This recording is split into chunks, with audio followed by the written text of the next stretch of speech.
Stephanie Euler. Here. Haley Keyser. Here. Anthony Reynolds. Here. James Stubbs. Here. Brian Penziano. Here. Debbie Koalas. Here. David Hart. Here. Michael. Here. Aubrey Sierrich. Here. I want to give a big Herman welcome to Dr. Sargent. We're so happy to have you here, and welcome to your first meeting. Thank you. Approval of the minutes. Do I have a motion to approve the minutes? I make that motion. Do I have a second? Second. Any discussion? I do have one correction. On a corrective vote with the first reading of the budget, it states that RSU voted. I don't believe we voted on the budget. No. So that needs to just be adjusted to show that the voting was 5, not 7. On the third. No. I'm sorry, 6. So it would be 4-1 rather than 6-1. Any other discussion or adjustments? Just one typo with your name under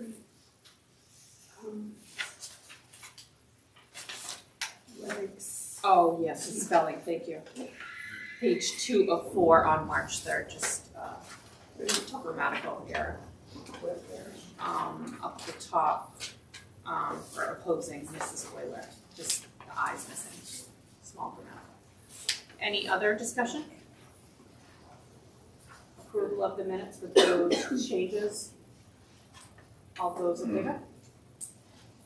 Motion carries unanimous.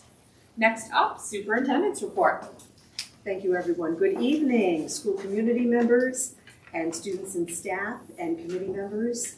I'm thrilled to be greeting you as the superintendent of the Herman School District. It's been wonderfully busy since I began in the district last Tuesday with school visits with our thoughtful principals, productive budget discussions with our town leaders, and snow day decisions.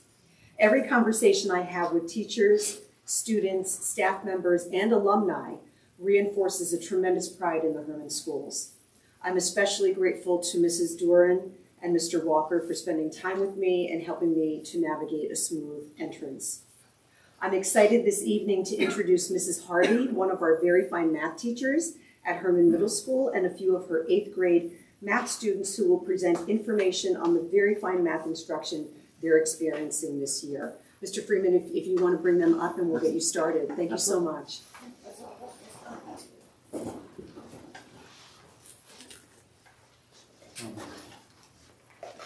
I'll just do a quick introduction. As Dr. Sargent said, our math teacher, Mrs. Harvey, she's our 8th grade math teacher, and this year she is teaching 8th grade math, algebra, and geometry. We also have with us today Caden Cookson, Cade Bateman, Anna McClary, and UNA Slate, and each of them are from different classes and going to present all kinds of different projects that they've done this year to showcase what we've done in 8th grade math. Thank you. All right. So, my name is Anna. My name is Una, and this is Anna, and we're from the geometry class. And then on the board behind you is one of our most recent projects. We were taking an entire chapter. It was mainly focusing. It was an introduction to trigonometry and other topics. So we took, instead of having a test over the chapter, we took the entire chapter and turned it into a geometry board that we then played in class. So if, I don't know who's controlling it, but. You can actually go Yeah, I will go first. okay. So we organized it, each of us did, it was a group of 2 girls in the class, and each did 12 plus questions and ranked them in order from what we view as easiest to hardest. And we had the boys do our boys created on that team, and we did, so they would shout out one of the questions, say 71500. And that would correspond to Unit 7, Lesson 1 in our textbook, and we made a question on it. And that was one and to get a 95, they would get, they'd have to get 4,000 points off our board, and then to get 100%, they'd have to get the final Jeopardy question, which, where did you put the It just didn't load on, unfortunately. Wait, it did, it just went away. It was No, there. that was No, what's it was happening the the next next slide. Oh, okay. It was there, but it's not there. Yeah, they were scared of it because me and one of the other students in the class tried to see who could make the most difficult question, and that question uses law of science twice and 2 free chapters. You know, I'm in the same class and it took me a hot minute to figure it out, so. Okay, and then this was from a while back, but this is when we were starting with like parts of a triangle. So with that unit, we made posters of all those. So you reinforcing that one, didn't you? Yeah. Yeah, so that was, we each took a different kind of triangle piece. So, Can you take that one? we worked in groups, we were meeting, we have an odd number in our class, but we each took a different like thing from our triangle unit and we made posters about them. So I did the center, my poster. I'm pretty proud of it. Me and Callie did the ortho center, which is connecting all the altitudes of the triangles. Me and Ethan did this one. It is the in center. You guys want to turn and show them?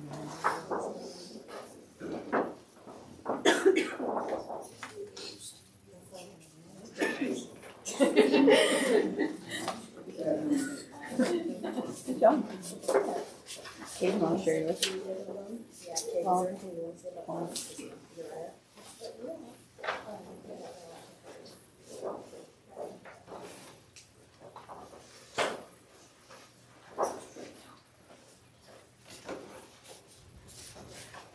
My name is Katie Bateman and I am a 7th grader taking geometry.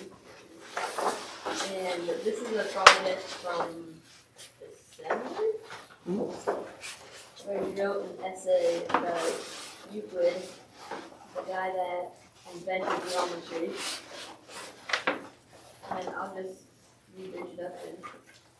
Did you know that Euclid means glorious or renowned? With all the knowledge he discovered, he sure had a glorious lifetime. He discovered so much about math that there was no other geometry until the 1900s. In this article, you'll learn about Euclid's elements, a misconception, and some unknown things about his glorious life. You want to go? Sure.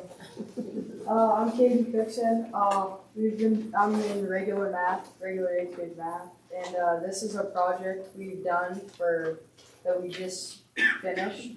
So we have to research a vegetable that we've grown in a community garden, and have to use what we've been learning to make equations on how much we've grown and how much we've made and how much it'll cost us to grow. And during that, every Friday, we've been doing multiplication sheets, try to see how high we can get. And we also have a rubric for our project, and we've been using these like skills quiz to like recap our memory of all the stuff we've learned. And there's like adding, subtraction, multiplying, division, stuff like that, so we don't forget any of the stuff we've learned. What did you decide to grow?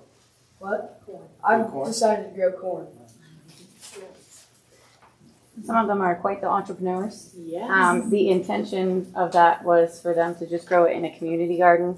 And I'm not sure if Cadence has it, but multiple students have figured out that once we buy the supplies the first year, we don't make a lot of money. So we make a 5-year plan so that we can start to make some real money. One of the other projects I brought with me, just not take it apart, but it's kind of the same idea as the Jeopardy board that they did in this class, was to make a game board. Kind of the same idea, but they did this one in the regular algebra class. So, any questions for us? Thank you for what you do. Thank you. One of the things that I have seen year after year and talking with Mr. Freeman, and we have all kinds of FERPA regulations and whatnot for us to be able to share things, but this has been something that I wanted to do to grow individually, to be able to share more with the community and more with the parents. Just, I feel like we come in and we tell you all the highlights of everything that we do. We do some pretty cool things, and these guys create some pretty cool things that not everybody is privileged enough to see. So I think there's a sense of pride and enthusiasm in each one of these young people that are standing before us. So I thank you for all of you. Just a huge shout out to Mrs. Harvey and the entire math team at the middle school. We recognize if you set the bar here, students will achieve the bar here, and Mrs. Harvey is an exemplary example of that. She pushes our students to the limits, and again, a shout out to Mrs. Harvey and to all the students tonight for coming out. Appreciate it. thank you very much.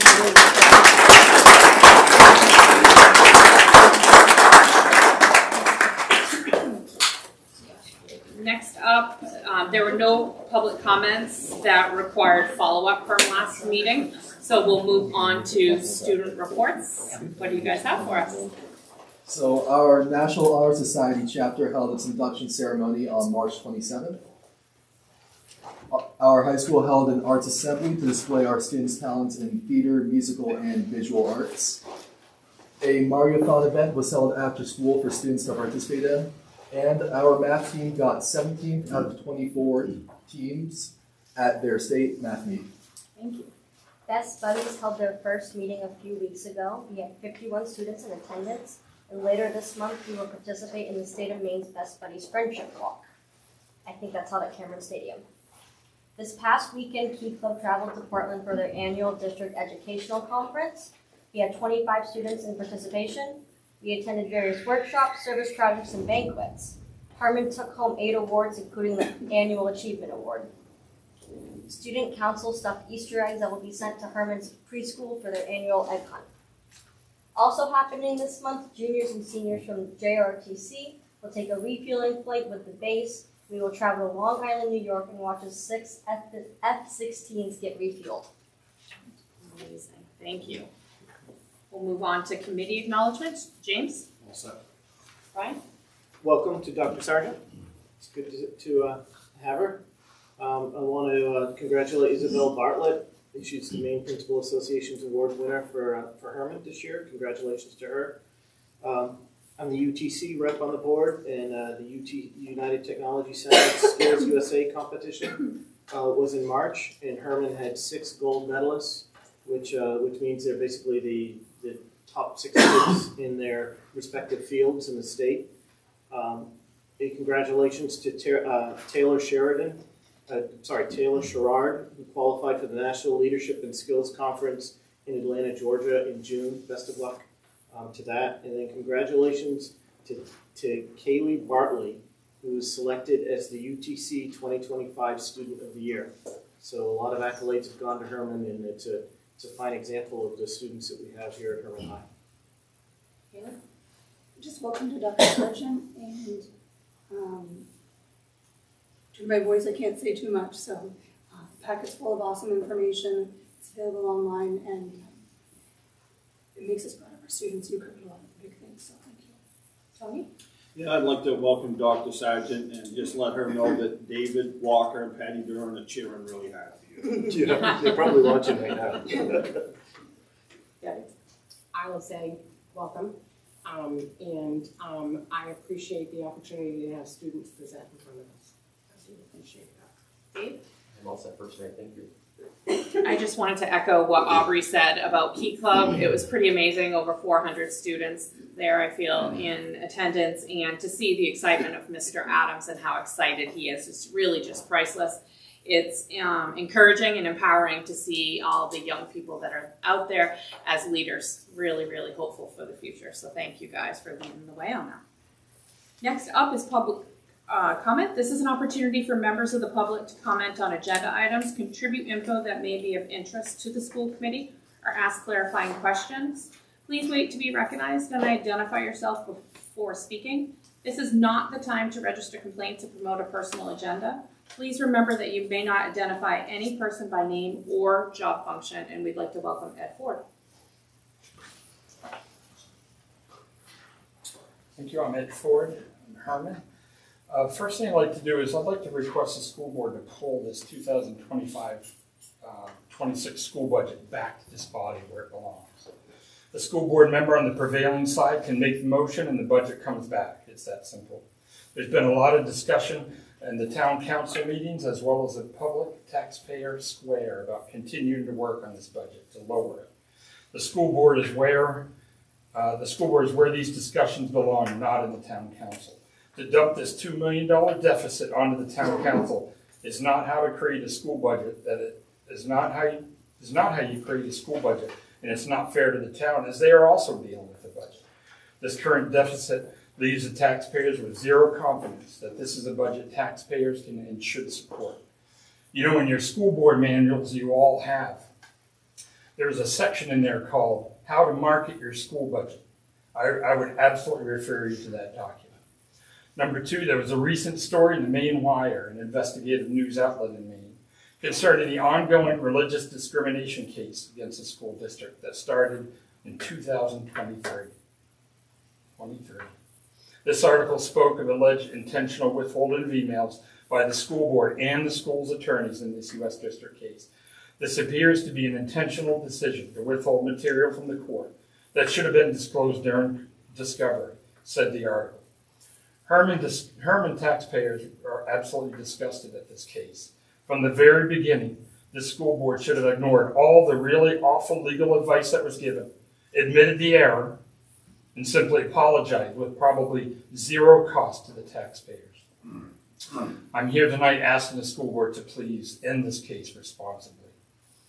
And I've got one other point. Usually at the end of the state budget, there's usually something comes out where there's some extra school money that might be left over that comes to the schools. I'm not sure if we'll see that this year or not, but I would request that the school consider that if there's extra money that comes back, that it goes to to reduce the local share.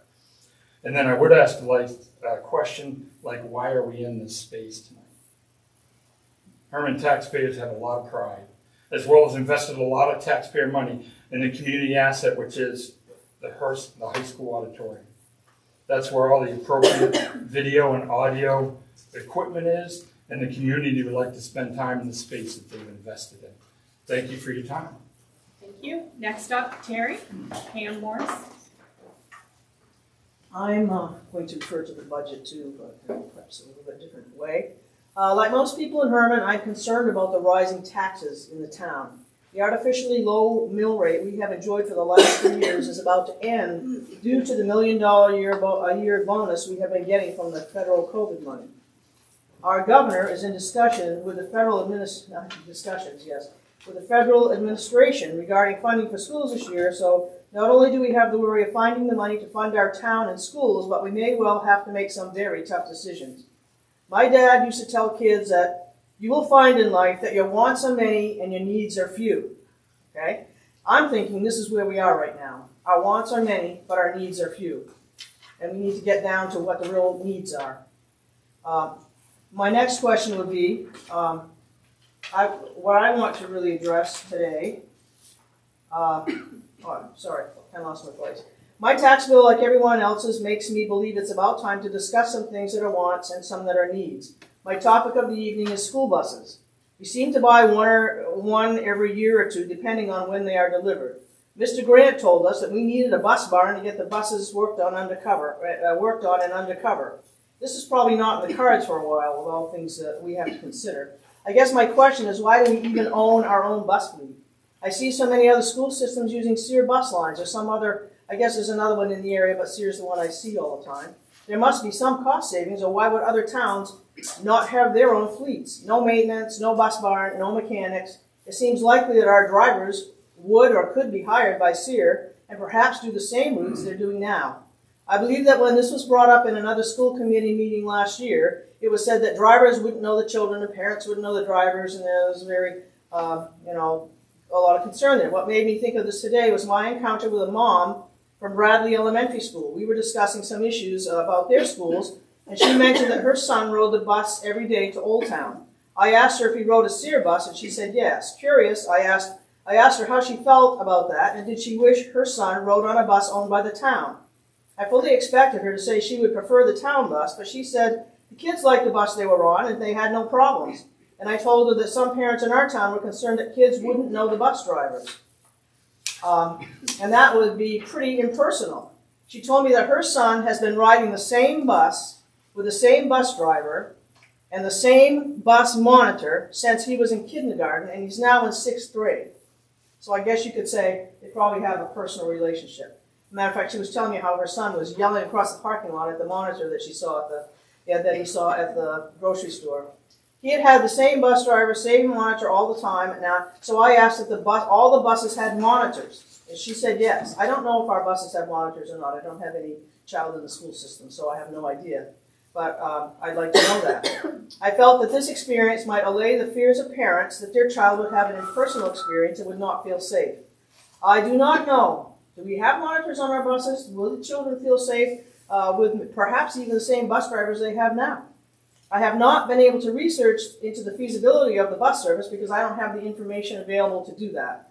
And it would be warranted in these days of shrinking budgets and rising costs, I would think, to look into that. It would seem reasonable to at least do a cost comparison, find out if the drivers would be taken on, how their wages and benefits would compare, and the possible savings. It might very well be significant and help to reduce our high costs of running the schools. No stone should be left unturned in trying to reduce the cost to the taxpayers in this town, who are quite burdened at this time. I think they pretty much feel they are. Thank you. Thank you. Next up, resignations. We'll take them as stated. Next, I have a motion to approve the in-house transfer? So moved. Have a second? Second. Any discussion? Any abstentions? Because it's middle school. Yes. All those in favor? Unanimous, motion carries. Next, do I have a motion to approve the in-house transfer of Alicia Staffieri? So moved. Have a second? Second. Any discussion? Any abstentions? All those in favor? Unanimous, motion carries. Next, do I have a motion to approve the superintendent's recommendation to appoint Timothy Lynch, high school custodian? So moved. Do I have a second? Second. Any discussion? Any abstentions? All those in favor? Unanimous, motion carries. That means we're full now, right? Our custodian staff is full. I believe that was in the report, I do believe that was the last position we were looking to hire for. which is good. We've been trying to get custodian filled for forever. Next, we have the volunteer positions. We don't vote on those. Those are just as stated. So thank you for listing all those out. Excused absence of school committee members. I don't believe we had anybody absent last time. We had them absent from the special meeting on the 10th of March. The RCU 87 of the student reps at the special budget meeting. Thank you. Are you making a motion to approve that? I so move to approve the absence of RCU 87 student reps from the 10 March special budget meeting. I'll second that. Any discussion? Any abstentions? All those in favor? Unanimous, motion carries. Next up, Title IX response letter discussion. Dr. Sargent? So thank you, Mrs. Euler. I know that at the March meeting, there was some discussion regarding our students' interaction at a regional and state meet.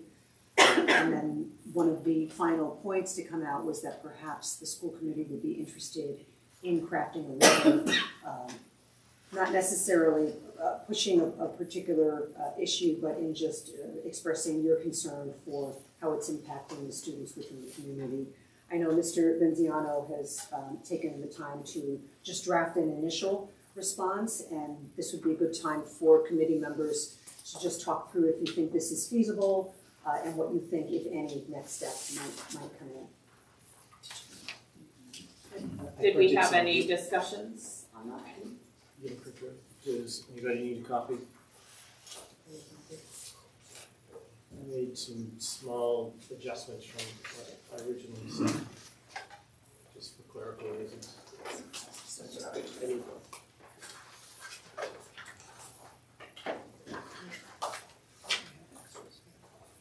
So if we were interested in drafting this letter, thank you for the time, we would take a motion and we would all look at signing it.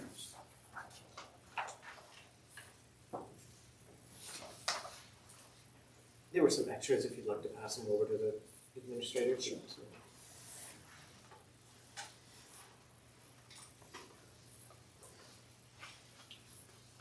Is there any discussion that anyone had? So are you, your plan was to send this to legislation, like to legislators, is that what you said?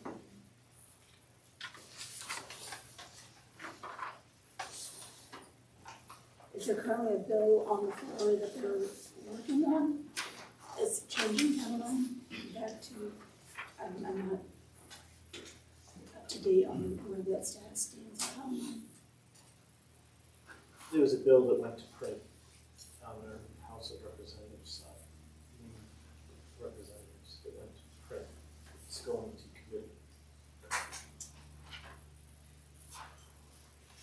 I'm not sure of the status of it. And does that bill clarify the current issue that people are bringing to us, or? But it's going to committee, so I'm not sure. I haven't seen the draft of that, so Yeah, I don't know it what it was a says. very short draft that I wouldn't feel comfortable discussing because it didn't, it's just going to committee, yeah. And we certainly don't need to make a decision today. But I just want to see the committee's thoughts on this. In the direction we want to go in it. For those that, obviously I didn't print 40 copies of it, but it does not mention Title IX.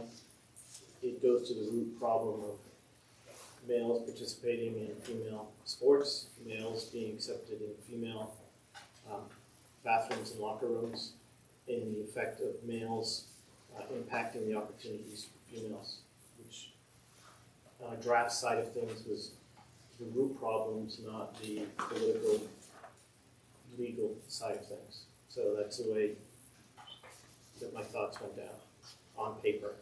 So it's truly a draft. So I'm open in asking for any input. Yes? Yeah, I talked to Brian before, I just wanted to make sure it wasn't political, that's the biggest thing, so. Do you see anything? No, I did, the personal spaces stuff probably is a little awkward, but, you know, and I truly believe that transgender athletes should not be against female athletes, but I also know that transgender people certainly aren't transing their body so they can win at sports. So I just want to make sure that that's, people know where I'm coming from. I think I just have to take into consideration, it's not sharing a personal view, I look at the facts. The facts are we have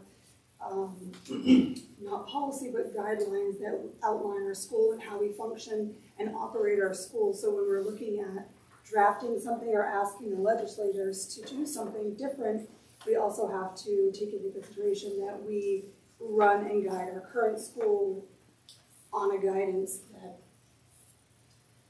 is in our policy. It's not a policy, but it's a guidance that we reference, and it allows these things, which would be contradictory to this. So I don't know if that's something that we should just think it's part of the, I think it's part of the conversation. You make a good point here. I think we can operate within our current guidelines and still lobby for change. I think is where this is maybe going, would be my thought on it. Yeah, we're not looking to change our policy, we're just, yeah, you're right. Yeah, that's the last paragraph states Herman School Committee is committed to providing a safe environment for our students and athletes to protect their social and emotional growth and provides equal opportunity for success. We ask you to support our commitment to our adolescent female students and athletes by supporting legislation or policies that protect the safety, social and emotional well-being, and opportunities of our female students and athletes. So however that goes on a legal, political side, we're asking them to protect our female students and athletes.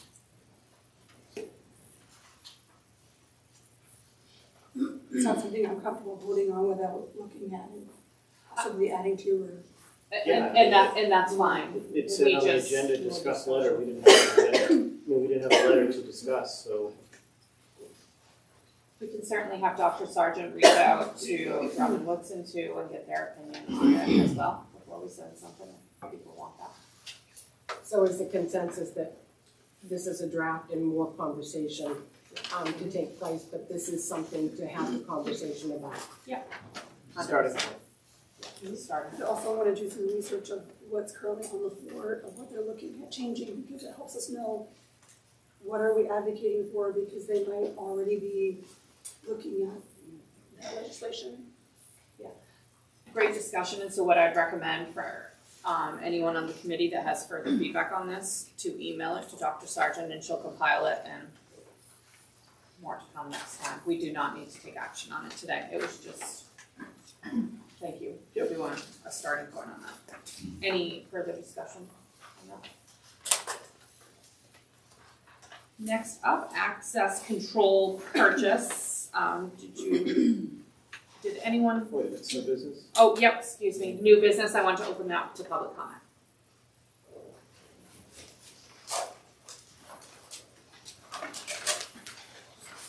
Ed Ford, Herman. I wrote some things on here. The agenda that's on the table is not the agenda that we all have in our hands tonight. Because this item, letter F, consideration of a request for indemnification, I have no idea what that is. I'm going to comment on it. I'm afraid that if there's a vote on request for indemnification, I don't even know what this is. But I concede that if you have a vote on that, that could certainly create an officially fractured school board, if it isn't already. The school board term has been nothing but serving self-mistrust and administrating distrust. And I'm coming this from a taxpayer point of view and a citizen. You cannot open a school news item anywhere in the country and not see the decline of the education of the American student, and Herman is no different. How can school board members allow personal agendas and whisper campaigns and broken school policy and state statutes to override their oath and duty to the Herman student and to each other's school board service to this town? I don't know how they do that, but I guess we're about to find out. Again, I don't even know, all I know is what indemnification is. There's no description on what that item is. So I make that comment knowing I have no idea, but it doesn't feel like it's going to be a positive item. Thank you. Thank you. Any other public comments? Close public comment. Access control purpose. Committee members, were there any questions on that? This is, as I explained in my communication to you over the weekend, this is an approval for a bid to replace door access controls, which enhances our school security, among other things. Do I have a motion to approve the bid for the access control purchase? Do we have a bid? Do we have a bid? Did I miss that in my packet? Because it, Okay. Yeah. Do I have a I motion? feel like they were different than the last meeting, we looked at some of those, is that right? She had it, but we didn't look at it. Do I have a motion So to, okay, yeah, do I have a second? Second. Now we'll open it up for discussion. Is there discussion on the item? I was clarifying, usually we print them, so we have them here too, so that we can reference it. You can have them through the joint originals.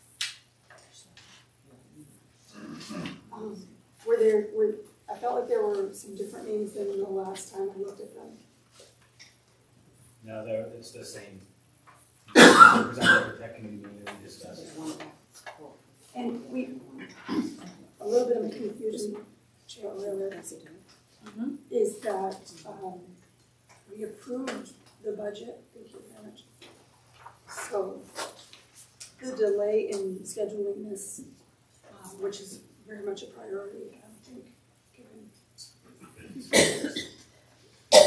we don't approve the budget. We're looking at the budget. The budget hasn't been approved until the town approves it. So this is the 2025 budget. So that's why it's waiting until July 1st, because that's the beginning of the the 2026 budget. It's a new budget cycle. So July 1st would be the 21st day of the 2026 budget cycle.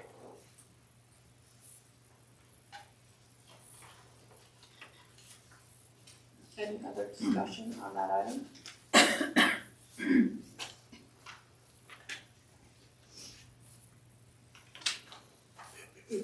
Any abstentions? It's a budget item. All those in favor? Motion carries, unanimous. Next, I make a motion, well, actually, do I have a motion to change the June school committee meeting to June 9th after graduation like we did last year? So June 9th, 2025. So moved. Do I have a second? I'll second it. I thought the goal was to do it before graduation because they don't want to have to come back to get the award. No. We did it last year, that too. Any discussion? Any abstentions? All those in favor? Unanimous, motion carries. Next, I'd like to take these in a group unless anyone wanted to separate them, but do I have a motion to approve the first reading to adopt DKC, DKCR, JJIF, JJIFE? So moved. Do I have a second? Second. Okay. Any discussion?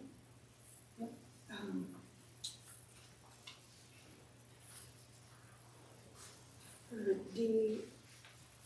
DKC, expense reimbursement travel. I have some concerns with 15B, C, D, talking about air travel.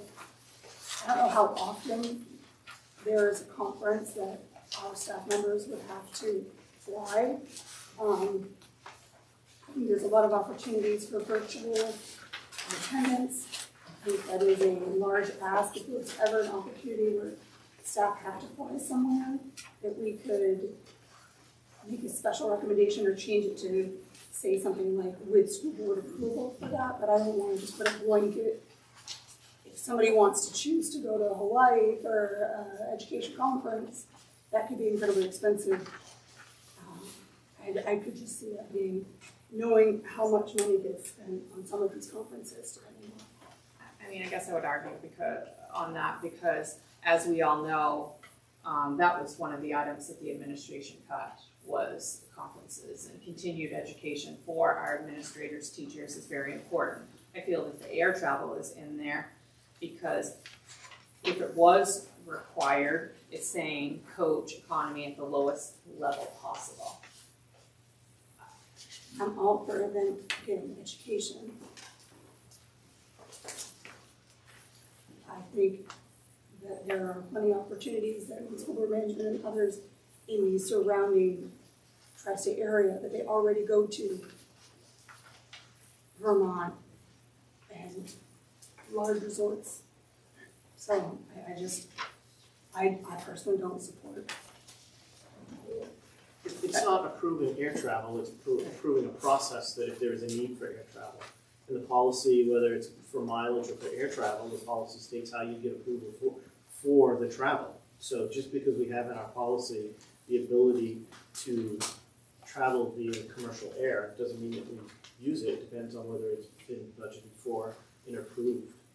So the policy is just a process to approve it. It doesn't say that we're gonna actually travel by air. And there may be a case that they have to travel by air. And it could actually be cheaper than mileage and car rental. But regardless, it still has to be approved by the superintendent. Absolutely. Of course. So Yeah. there's your checkpoint. Any other discussion on these items? These policies? I mean, it states it right there that it needs to be approved. And then it says that unapproved expenses, staff members who incur expenses which have not been approved, that the immediate supervisor or ministerial will be personally accountable for all expenses incurred. So it clearly states that if you don't have your travel approved ahead of time, the school may not pay for it or will not pay for it. So regardless of whether it's by air or rental car or personal vehicle, you're gonna charge for mileage. It's the same process. So it's a process policy, not actually approving it. Any other discussion on those policies? Any abstentions? All those in favor? All those opposed? Motion carries. Next, did we have anything we wanted to add for the pads oven purchase? I did them all in a group.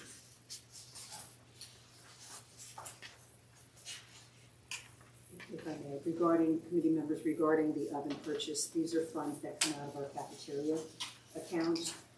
Per state mandate, we're only allowed to use cafeteria revenue back into the cafeteria, which is typically kitchen equipment or cafeteria furniture. Do I have a motion to approve the purchase of oven for pets? So moved. Do I have a second? Second. Any discussion? Those will give them two new, you're gonna get a different type, combi than one as well. One's at the high school, one's at the elementary school, if I'm not mistaken. That's correct. All right, that's one's the pets. And it's covered completely by the food service program funding and their excess money, not excess, but the money that they had in their account. So with 12,000 and change available, and this comes in at like 11. I can't remember what the number was on the last report. Any abstentions? All those in favor? Unanimous, motion carries. Next, do I have a motion that the school committee is recommending the use of reserves at the annual town meeting in June of 2025 toward the FY26 budget? And that would be it's a total of $375,000. Do I have a motion to use reserve funds? So Do I have a second? Second. Any discussion? No, that's right, go ahead. The 225 for school repair, what is the goal to offset the budget with that amount? What project are you gonna go to? that was the paving of 175 and $50,000 of the door access purchase that we were just discussing at the bid.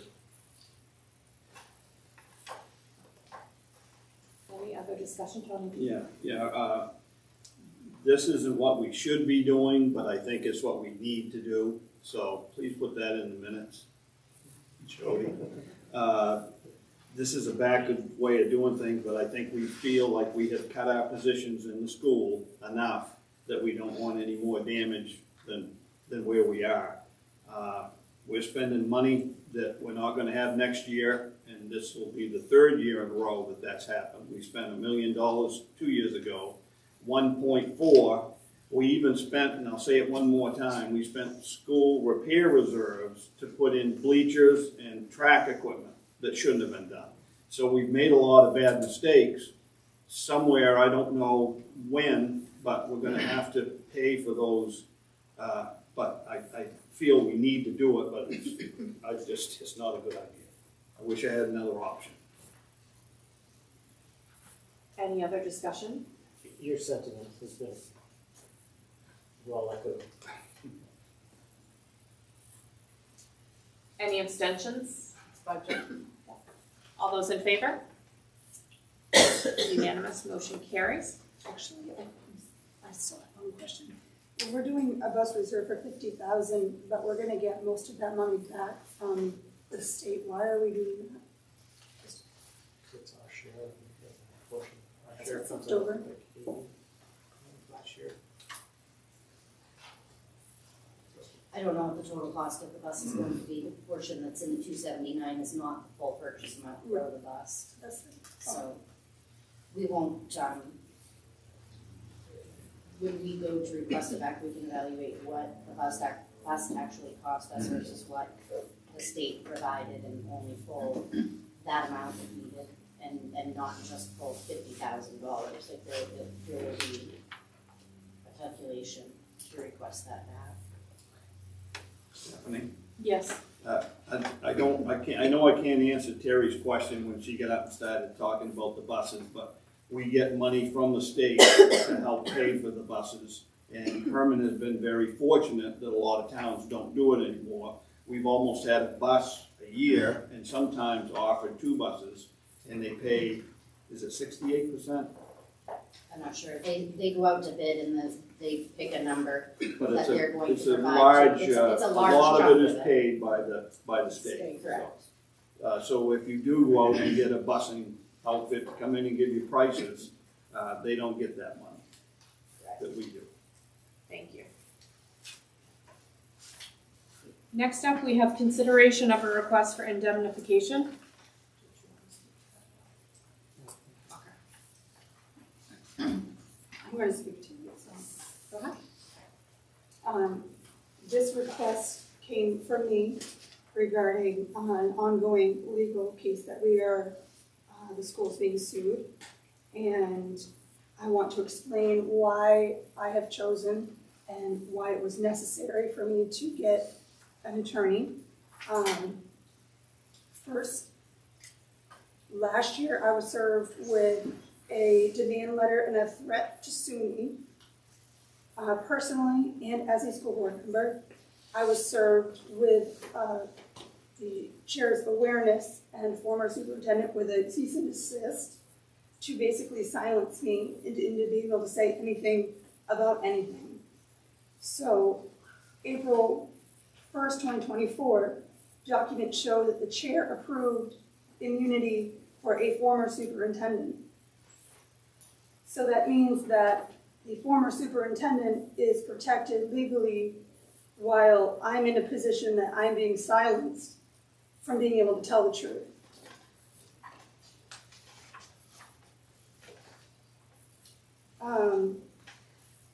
It came to my attention recently that during this lawsuit, information was withheld from the court discovery. That includes information that pertains specifically to me and about me, and some of those documents that were turned over to the court were inaccurate and transcribed inaccurately, saying things that I did not say. And so when I approached the current legal team about these things, I let them know this is not true, this is not what I said, and it's proven on a video. There's no denying what happened and what was said and who said what. So now I'm being forced to be silenced because I have to fear that I'm going to be personally sued if I tell the truth. Then when I approach the fact that I have information withheld from me, my email, so everybody understands, has been accessed over 127 times. The superintendent and other officials have been in my email reading and knowing what's going on. How did they miss those documents for court? So I made it very clear that I cannot trust the legal team to represent and abide by a subpoena that I never even was served with. I didn't even know it existed till I landed in court the other day and was asked about it.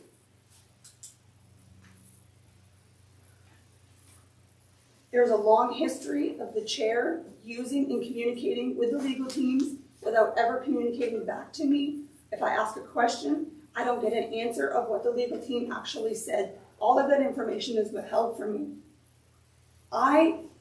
If I'm being served with a subpoena, I want to abide by the law. I'm not going to get in trouble when I didn't even know it existed. But no one in this table told me that we were served with a subpoena. So when I find that out, obviously, now I no longer trust the legal team to produce the documents because they didn't.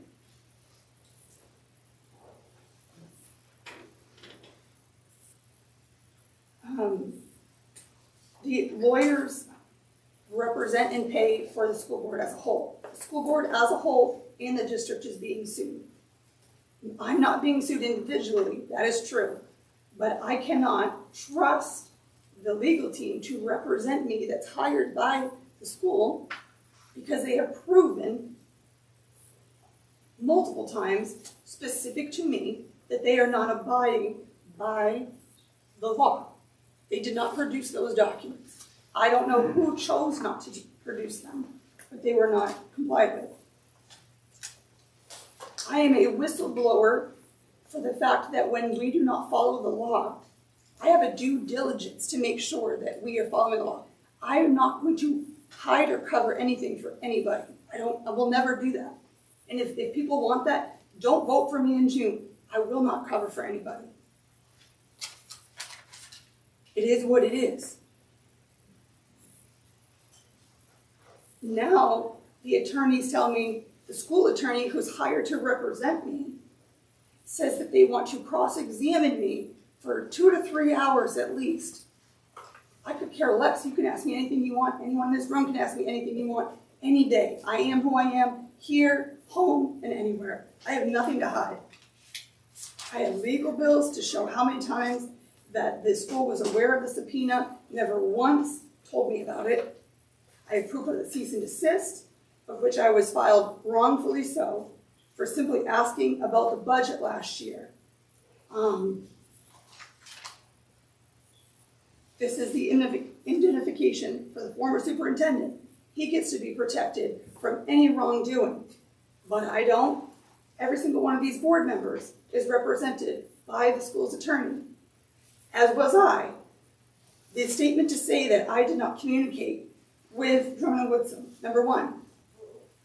I reached out to them in November and said, hey, I don't think you have all of the information. And I was blown off for 6 weeks at least. In December, I have 10 emails right here, 10 emails of me communicating, begging to try to give them information. And they did not take it from me. So to say that I am, these statements, to say that I have withheld or that I refuse to communicate with them is not true. They know it. In this document, I say to them, did you submit that transcript to the court? That is false. This is a whole new can of worms that is incredibly concerning. I wouldn't want any attorney that I couldn't trust that would falsify a document. I'm not on trial here. I'm the only one that is not being accused of being discriminatory. So why you guys are choosing to fight me on approving this? Oh, and I let her know, I don't trust you. I want somebody else. They should have gone to the insurance company and said, hey, this person wants a different attorney. But why wouldn't they do that? Because they don't want to be, it would expose the fact of what was taking place. So in order to comply with the subpoena and make sure that the documents are turned over as we're supposed to do, I believe in following the law. I had to find an attorney who was unbiased to say, I want to make sure that I comply. That is costing me money. But it matters to me, to the people, that I don't care what it costs. I want to make sure that we're following the rules. If you guys don't care, that's on you. I care. And this attorney has shown me that I can't trust that process. We're going to pick and choose what we hand over. No. No. And some of the people at this board know full well and were involved with knowing some of my concerns. Lastly, the insurance company, the lawyer that we have, chose to reach out and communicate, probably with all of you via phone, with the insurance company to give them misinformation, to tell them to deny my request. That's a major issue amongst many. So whether or not you choose to treat me differently while you all get legal fees covered, or you want to continue to burden me and treat me differently than the rest of you all have the rights, and you choose to trust your attorney, that's on you. I'm not going to be in trouble or when I sit before a judge and I'm sworn, did I know about this, or they show me documents. I've never seen that in my life. Thank you for sharing your opinion. I'm still unclear to me what your request is. My request is that you all are getting your legal fees paid when you're being testifying, you guys have an attorney with you. And I needed to turn over documents per the subpoena, but I could not trust that they were going to get to the court because they weren't before that. That's not answering my question. What is the dollar amount that you're requesting? I don't know, because now I need to be questioned after other depositions that were taken. They have at least 4+ more hours they plan to question me. This case isn't even about me. So are you making a motion to have this table? I'm making a motion that the school agrees to pay for the legal fees to represent me in this case so that we are complying with the law.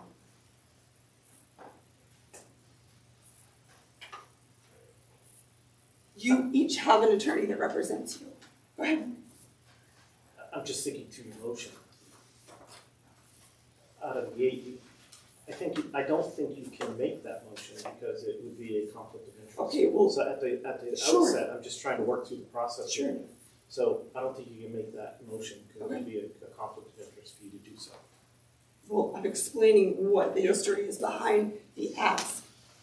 So if nobody wants to make that motion, the way I see it is this whole case, this whole situation has become the largest snarl. And it continues to get worse and worse.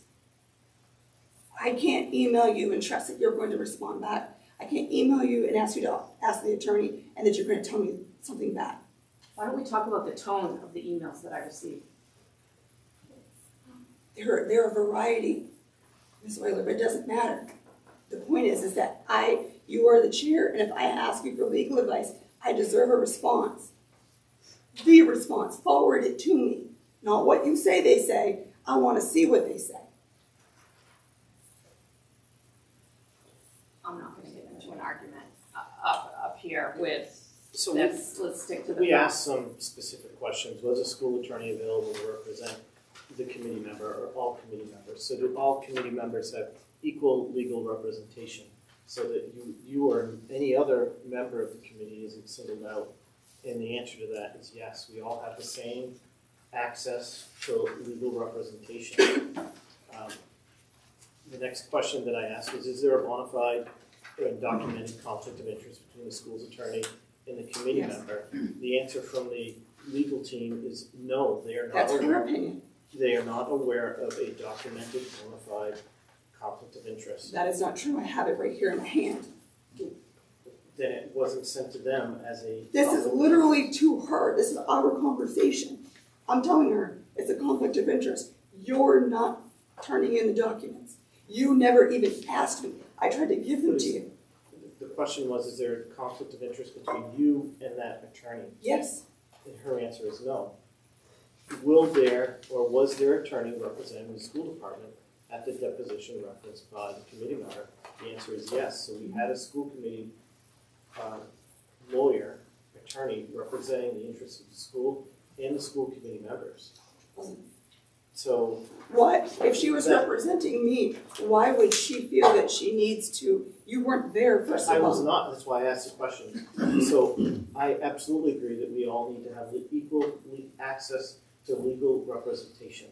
I absolutely believe that. I'm asking that you please let Mr. And the Benziano information finish. that I have is that all of us receive the same access to legal representation, and that the legal attorneys that we have, they have many attorneys that work in their office.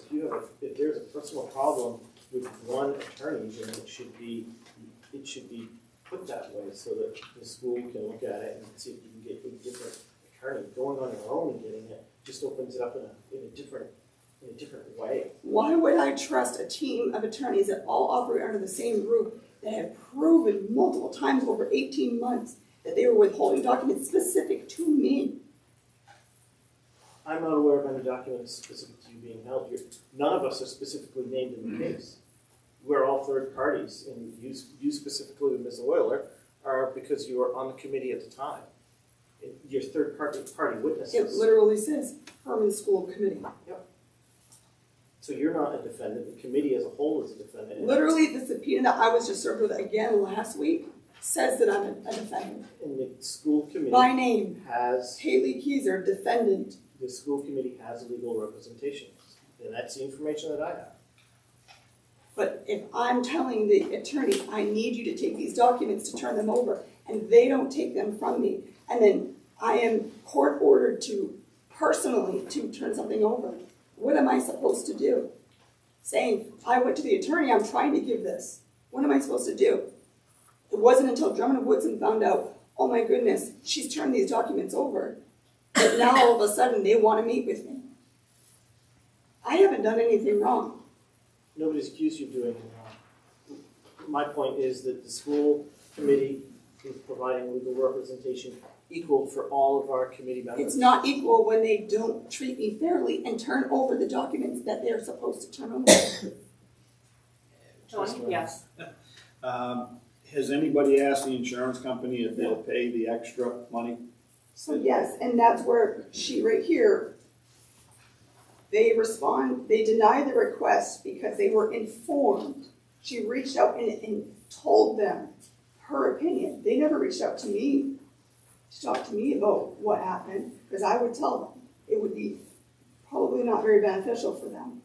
So they denied the request because they were informed that they thought the plaintiff's counsel set this up. That is not true. But I would like to speak with the insurance company. I mean, it would be pretty hard to charge the taxpayers of Herman money for, if I wanted somebody to represent me, you know what I'm saying? And I So, agree. but I would assume that this insurance company, Yes. whereas Kevin, if you wanted where they are giving you a subpoena, are they subpoenaing you or are they Yes. deposing you? 'Cause Well- there's quite a difference. Well, I was subpoenaed. Okay, so they're, No, well, you're wrong, sir. if they're subpoenaing you, I had it listed as. then they should provide a lawyer for you. Agreed, but that's what I'm saying is that she didn't communicate that beforehand, and it should, I agree with you, it should be going through the insurance. They denied the request because they don't have the accurate information. It's It's their opinion. Is your subpoena related solely to your actions as a school committee member? Yes. It is. And it has nothing to do with any other interactions with Pines Church? That's right. I don't have it with me, but I will certainly print it off and hand it to you. After 4+ hours of being questioned, I was then, by the time I got home, I had a whole new subpoena of information from the testimony. It is only anything to do with school-related information. I make a motion to table the consideration of a request for indemnification. It's unclear to me what's being asked. I'm asking for you to pay the legal. And what is that amount that you're asking to Well, come? I don't know because the case isn't closed. So if I give a deposition and they ask for more documents, I need to have a funnel of which to give those to. Can you suggest a motion that the insurance company speak with me to understand? Or speak with my attorney? I think that's fair. I think that's fair. The insurance company should actually be speaking to our superintendent on this issue. Well, she will know by the time she talks to him, and you can talk to her. But we can't really make a motion for the town to pay for your attorney fees, because I already have a motion on the table to table it. Is there a second for that? Second. Any discussion?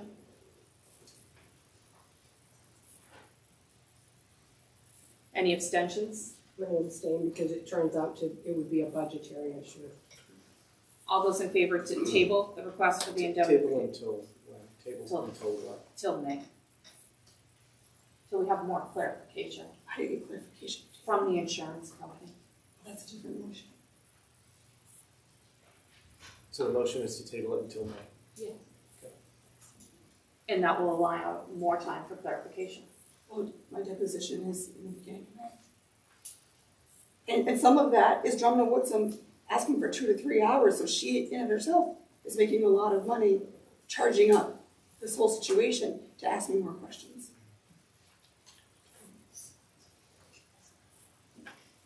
Any other discussion? The table? All those in favor? Or I ask for abstentions? We did abstain. Okay. All those in favor?